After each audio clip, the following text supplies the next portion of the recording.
আশহাদু আল্লা ইলাহা ইল্লাল্লাহ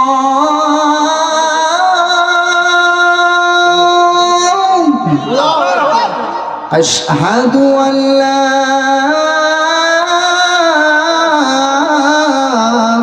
ইলাহা ইল্লাল্লাহ।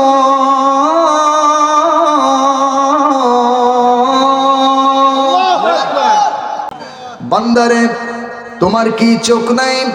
তুমি কি দেখো না আমি তোমাকে কত সুন্দর করে পয়দা করেছি? মহান রব্বুল আলামিন অন্য এক জায়গায় বলছেন, আলাম নাজআল লাহু আইনাইনি ওয়া লিসানান ওয়া শাফাতাইনি ওয়া হাদাইনাহুন নাজদাইন।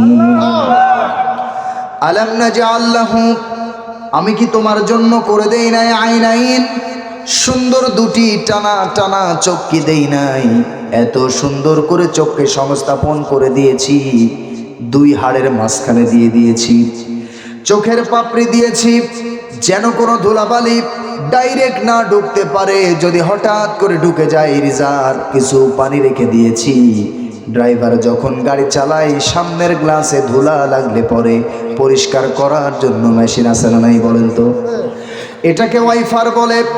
ওয়াইফার দিয়ে পানি কিছু ছিটে দিয়ে এরকম করে সুন্দর করে পরিষ্কার করে ফেলে। তেমনি বান্দারে, তুমি যখন জমিনে চলতে যাবে, তুমি যখন জমিনে চলাফেরা করতে যাবে, আমি তোমার এমন রব, আমি তোমার এমন প্রভু, তোমার চোখের ভিতরে রিজার্ভ কিছু পানি রেখে দিয়া তোমার চোখের ভিতর থেকে ধুলাগুলোকে বের করে দিয়ে আমি আল্লাহ রাব্বুল আলামিন সুন্দর করে তোমার চক্ষুটাকে হেফাজত করে রেখে দিয়েছি। জোরে কোন সুবহানাল্লাহ। এই চক্ষুটা দিলাম, আবার লেবেল করে দিলাম। আল্লাহ রাব্বুল আলামিন কত সুন্দর করে লেবেল করে দিয়েছেন। আল্লাহ রাব্বুল আলামিন বলেন, আল্লাযী খালাকাকা ফাসাওয়াকা ফাআদালাকা ফি আইয়ি সূরাতিন মা শাআ রাক্কাবাক। জোরে বলেন আল্লাহু আকবার। আল্লাহ রাব্বুল আলামিন কত সুন্দর করে লেবেল করে দিয়েছেন। সেই মায়ের পেটের ভিতরে আমার কি দরকার ছিল, সব আয়োজনগুলোকে সম্পন্ন করে দিয়েছেন কে বলেন? স্বামীর স্পার্ম স্ত্রীর জরায়ুর ভিতরে প্রবিষ্ট হলো, এক ফোঁটা নাপাক পানি। সেই পানির ভিতরে আল্লাহ রাব্বুল আলামিন সর্বপ্রথমে তৈরি করলেন জমাট রক্ত, এরপরে ঝুলন্ত করলেন, গোশতের টুকরা বানালেন, আজমা বানালেন, লাহমা বানালেন। এমন সুন্দর করে চামড়ার প্যাকেট দিয়ে আল্লাহ রাব্বুল আলামিন পয়দা করলেন বান্দারে। 5টা মাসে মানব আকার ধারণ করলো, সুন্দর করে পয়দা হয়ে গেল। এরপরে আল্লাহ রাব্বুল আলামিন তার নির্দেশ মাত্র সেই ছোট্ট কচিদের ভিতরেই আল্লাহ রাব্বুল আলামিন প্রাণের সঞ্চার করে দিলেন। জোরে কোন সুবহানাল্লাহ। সেই দেহ ধীরে ধীরে বড় হতে লাগলো। আল্লাহ রাব্বুল আলামিন সুন্দর করে বলেন, ইয়াসআলুনাকা আনির রূহ কুলির রূহু মিন আমরি রাব্বি। জোরে বলেন আল্লাহু আকবার। সেই রূহটা আমার রবের নির্দেশ মাত্র চলে, আমার ভিতরে সঞ্চার করে দিলেন প্রাণ। সেই দেহ ধীরে ধীরে বড় হতে লাগলো।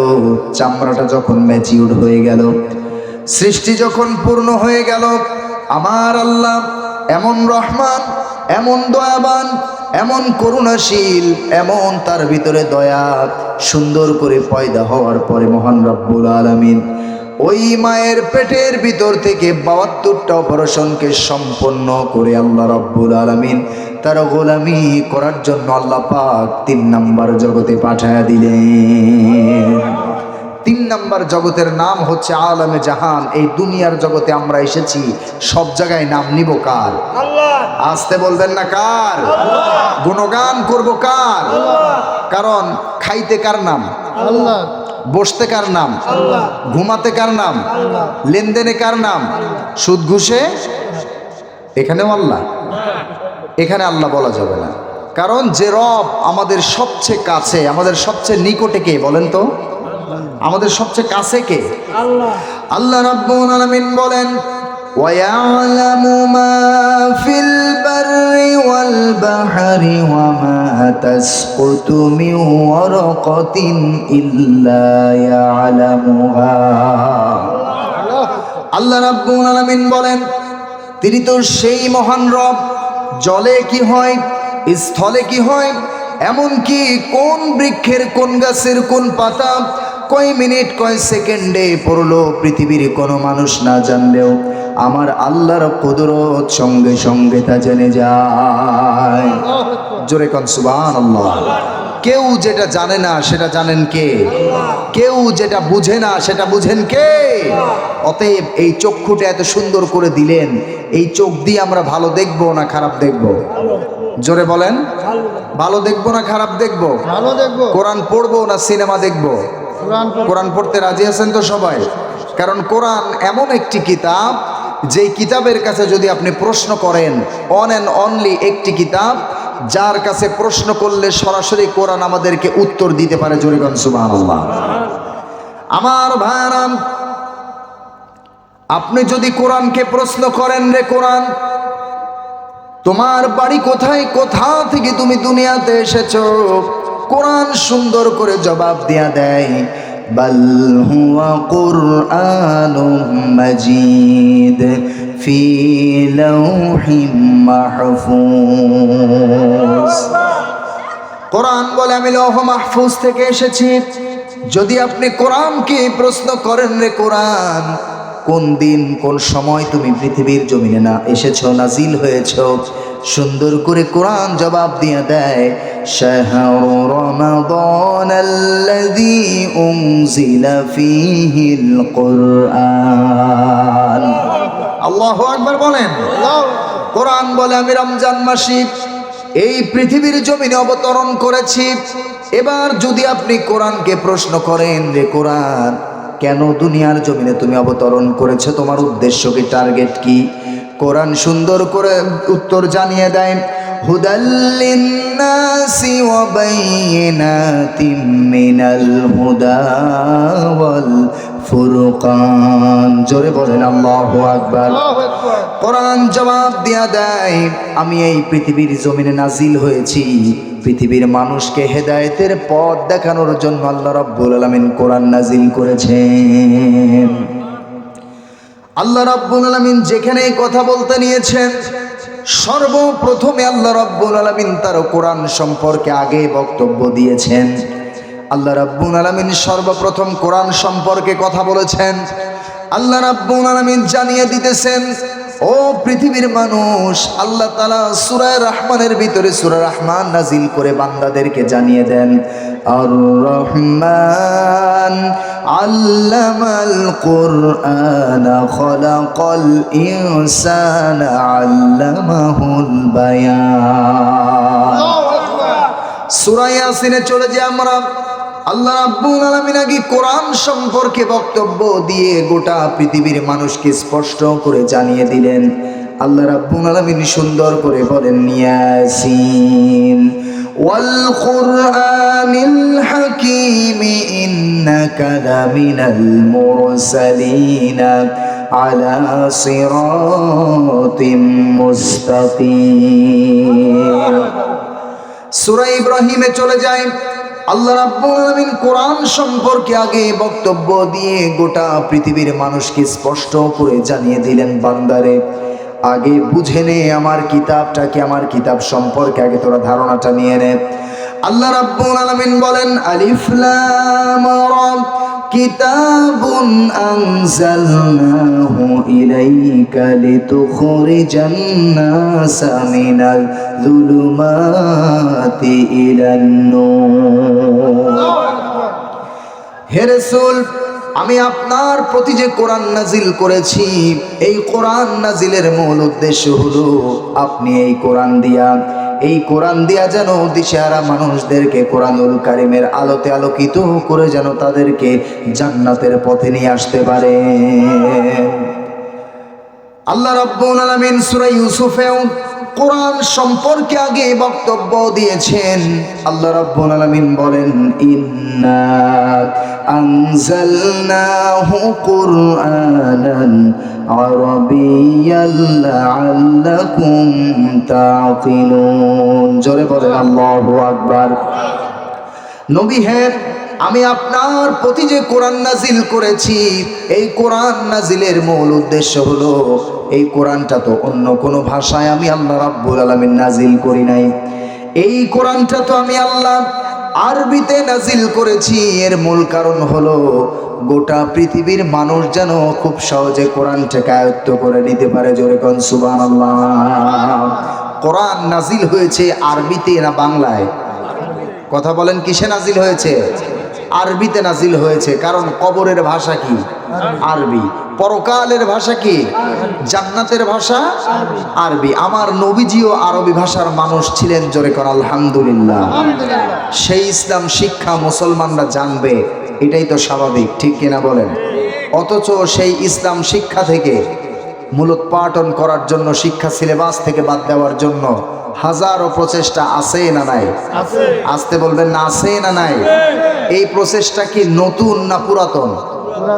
যখন কোরআন নাজিল হয় তখন থেকে নিয়ে শুরু করে আজকের দিন পর্যন্ত, শুধু তাই নয়, এটা কিয়ামত পর্যন্ত কোরআনের বিরুদ্ধে একটা অপশক্তি কাজ করবে। জোরে কোন ঠিক কিনা? কারণ কোরআনের আলোটাকে তারা নিভিয়ে দিতে চায়, কিন্তু ওরা তো জানে না এই কিতাব কার কিতাব। যতই নিভিয়ে দেওয়ার প্রচেষ্টা করুক, ততই এই জিনিস ফোকাস হবে। জোরে কোন সুবহানাল্লাহ। কারণ কোরআন কি? দা হলি কোরআন পাওয়ারফুল টু এনাফ কন্টিয়ার দি ট্রিটস। মানুষের মনোরঞ্জন করার ক্ষেত্রে একমাত্র ভূমিকা পালন করে কোরআনুল কারীম। জোরে কোন সুবহানাল্লাহ। কাফেরদের দফা ছিল, কাফেরদের রফা ছিল। এই কাফেররা বলতো, খবরদার কোরআনের কাছে যেও না। আল্লাহ রাব্বুল আলামিন একটা আয়াত নাজিল করে জানিয়ে দেন, وقال الذين كفروا لا تسمعوا لهذا القرآن والغوا فيه لعلكم تغلبون। কোরআন শুনতে যেও না।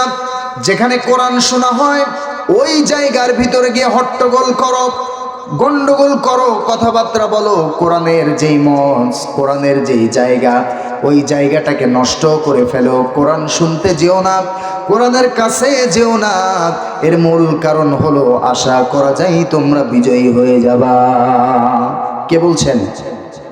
আল্লাহ জানিয়েছেন। কাফেরদের কথা ছিল এরকম, কোরআনের কাছে যেও না, কারণ কোরআনের কাছে গেলে আশা করা যায় এই কোরআন শোনার পরে তোমরা পরিবর্তন হয়ে যাবে। আল্লাহু আকবার বলেন। আমরা মুসলমানরা না বুঝলেও কাফেররা ঠিকই বুঝেছে। জোরে কোন ঠিক কিনা? কোরআন কি জিনিস এটা আমরা না বুঝলেও কাফেররা ঠিকই বুঝে। এই কোরআনের কাছে গেলে আমাদের বাপদাদার ধর্ম ত্যাগ করে ওর দিলের ভিতরে সঠিকটা প্রবেশ করবে। জোরে কোন ঠিক কিনা? এই জন্য ভাইরা আমার, এই কোরআন শিক্ষা জীবনের প্রথম শিক্ষা দেওয়ার দরকার আছে না নাই? আসতে বলবেন না, দরকার আছে না নাই? একজন মুসলমান হিসাবে আমার কোরআন জানাটা খুবই প্রয়োজন। জোরে কোন ঠিক কিনা?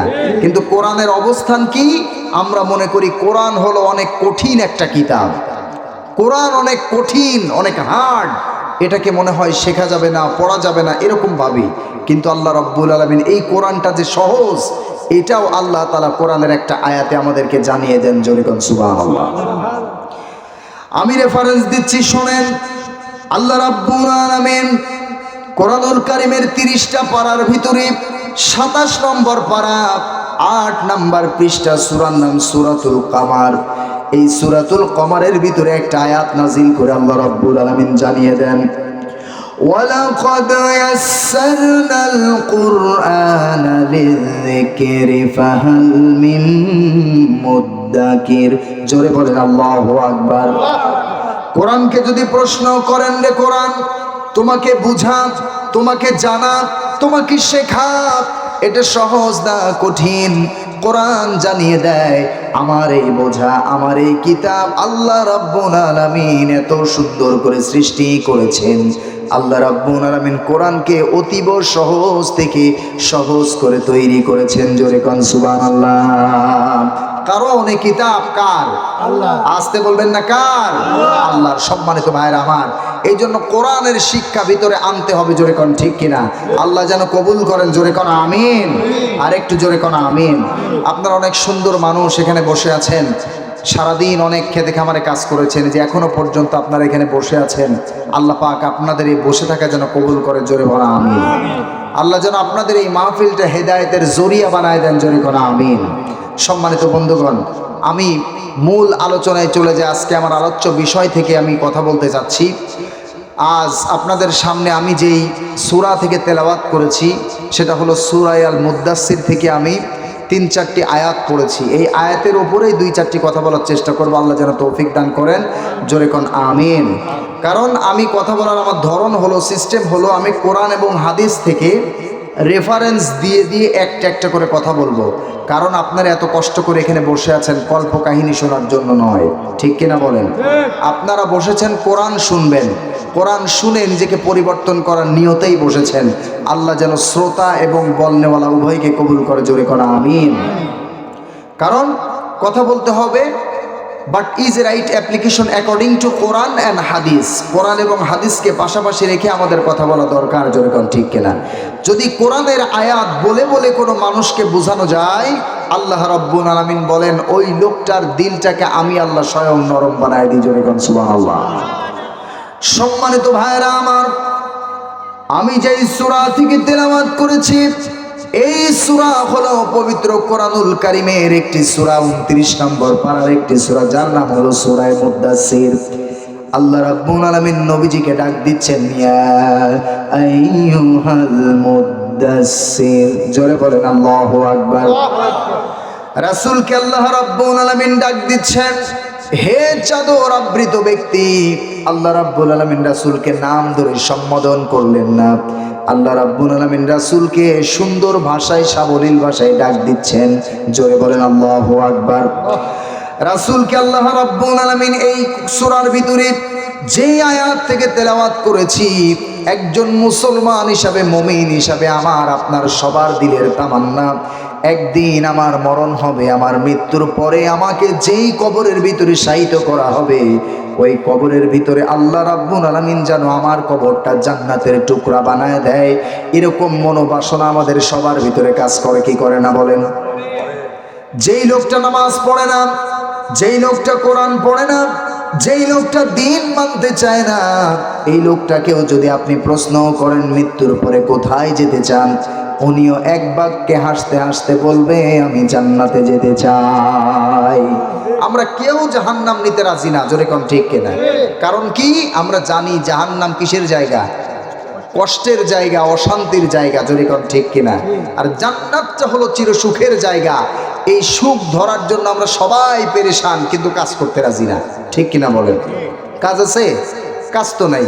তাহলে কাজ যদি না করা যায়, খেতে গিয়ে যদি কাজ না করা যায়, দিন শেষে মালিক কি পারিশ্রমিক দিবে? বলেন, মালিক তো পারিশ্রমিক দিবে না, কারণ সারাদিন আপনি খেতে কাজ করেন নাই। যদি আপনি কাজ করেন সন্ধ্যাবেলা, মালিক আপনাকে বেতন তো দিবেই, পরিশেষে মালিকের যদি ভালো লাগে খুশি হয়ে বোনাসও দিবে, জোরে কোন ঠিক কিনা? এই যে আল্লাহ রাব্বুল আলামিন আমাদেরকে দুনিয়ায় পাঠালেন, আমরা সফল হয়ে কবরে যেতে চাই। আল্লাহ তাআলা বলছেন, ও পৃথিবীর মানুষ, আমি আল্লাহ জান্নাতও তৈরি করলাম, জাহান্নামও তৈরি করলাম। জান্নাতটা কি? চলেন একটু শোনাই।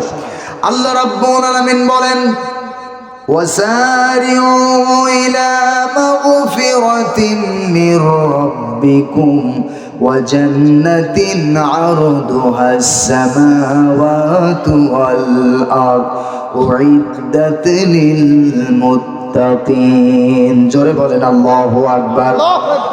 আল্লাহ রাব্বুল আলামিন জান্নাত সম্পর্কে বলতে নিয়ে বলেন, মাসালুল জান্নাতিল্লাতী বুইদাল মুত্তাকুনা ফিহা আনহারুম মিন মাইন গায়রি আসিন।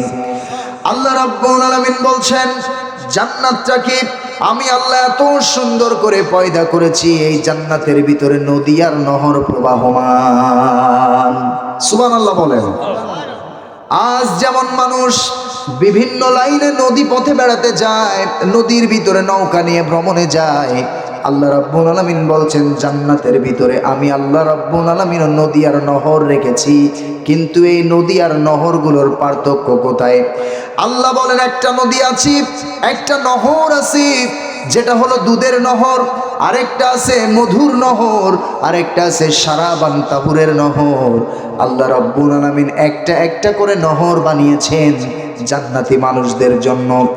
এই জান্নাতি মানুষগুলো একদিন হয়তো চিন্তা করবে, আজ নদী পথে একটু বেড়াতে যাব।